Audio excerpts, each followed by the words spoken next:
So നിനക്ക് personal experience ഉണ്ട്, നീ ഒരു BMW മേടിച്ചായിരുന്നു, റിയർ വീൽ ഡ്രൈവ്, വണ്ടി പക്ക പെർഫെക്റ്റ് മാനുവൽ ആയിരുന്നു.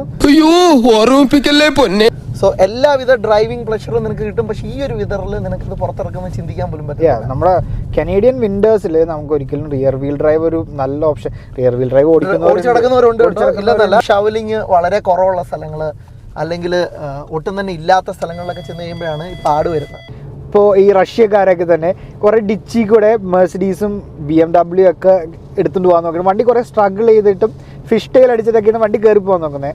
ക്വാർട്ടർ സിമ്പിളായിട്ട് അത് എടുത്തിട്ട് പോകും.